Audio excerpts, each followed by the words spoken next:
Hello good morning guys, આજના નવા બ્લોગમાં તમારું સ્વાગત છે। તો હું આજે વહેલી ઉઠી ગઈ। ઉઠીને મેં ઘરમાં થોડી સાફ સફાઈ કરી અને ત્યાર પછી કચરા વાળ્યા પછી પોતા માર્યા। ત્યાં સુધી ક્રિશિયમ મને કહેવા લાગ્યો કે મમ્મી આજે મારે બટેકાનું શાક ટિફિનમાં બનાવજે। તો મેં પછી ટિફિન તૈયાર કર્યું ને એમાં મેં બટેકાનું શાક બનાવ્યું। પછી એક બાજુ ચા બનાવી અને બીજી તરફ સોજીના પુડલા બનાવીને ઠંડા કરવા મૂક્યા। ત્યાં સુધી ક્રિશિવ અને પરી બંને જણ કંઈક રમતા હતા ને પરી ક્રિશિવ માટે કશુંક લાવી હતી। તો એ રમકડું તૈયાર કર્યું અને પછી એ ક્રિશિવને રમવા આપી દીધું અને હું ક્રિશિવ અને પરી અમે ત્રણેય જણ ચા નાસ્તો કરવા બેસી ગયા। ચા નાસ્તો કરતા હતા ત્યાં સુધી ટિફિન પણ ઠંડુ થઈ ગયું। પછી મેં એને પેક કરીને ટિફિન બેગમાં ભરી દીધું અને આજે પરી નહીને વહેલી તૈયાર થઈ ગઈ હતી। તો એને મને કીધું મમ્મી આજે મને આવી રીતે માથું ઓળી આપજે। તો મેં એને એવી રીતે માથું ઓળી આપ્યું। ત્યાર પછી ક્રિશિવ પણ નહીને તૈયાર થઈ ગયો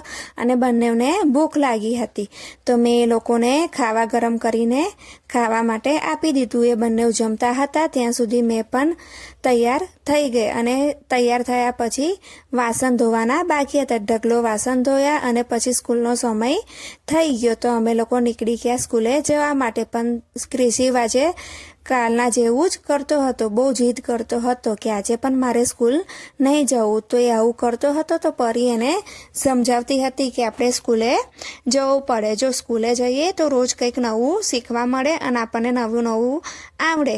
તો એ માની ગયો અને પછી અમે ત્રણેય જણ નીકળી ગયા સ્કૂલે જવા માટે। તો હું નીચે આવીને મેં મારો રથ તૈયાર કર્યો અને અમે ત્રણેય જણ રથમાં બેસીને અમે સ્કૂલ બાજુ નીકળી ગયા। ત્યાં તો પરીની સ્કૂલ આવી ગઈ। તો પરીની સ્કૂલ આવી એટલે હું પરીને એના ક્લાસરૂમમાં મૂકવા જતી હતી। પછી રસ્તામાંથી ક્રિશિવે દેશી સાબ લેવડાયો હતો, આજે એને સ્કૂલમાં લઈ જવાનો હતો। તો એને મને દેશી સાબ બતાવ્યો અને પરી એના ક્લાસમાં ગઈ અને ક્લાસમાં ગઈ પછી એના સ્કૂલની પ્રાર્થના બહાર થવાની હતી, તે ચાલુ થઈ ગઈ અને હું આવી ગઈ ક્રિશિવને એના સ્કૂલ બાજુ મૂકવા। પછી સ્કૂલનો છૂટવાનો ટાઈમ થતાં હું ક્રિશિવને લઈને ઘરે આવીને એને મને દેશી સાપ બતાવ્યો અને કહ્યું કે દેશી સાપની અંદર હું કંઈક લાવ્યો છું, પણ એ વસ્તુ તમને ઘરે જઈને બતાવી। તો મેં એને સારું કહ્યું। પછી એ ઘરે આવીને એને ચિત્રમાં કલર પૂર્યા હતા। જુઓ મિત્રો કેવા મસ્ત કલર પૂર્યા છે। તો એને મને કલર બતાવ્યા અને કહ્યા મમ્મી મેં કેવું મસ્ત કલર પૂર્યા છે।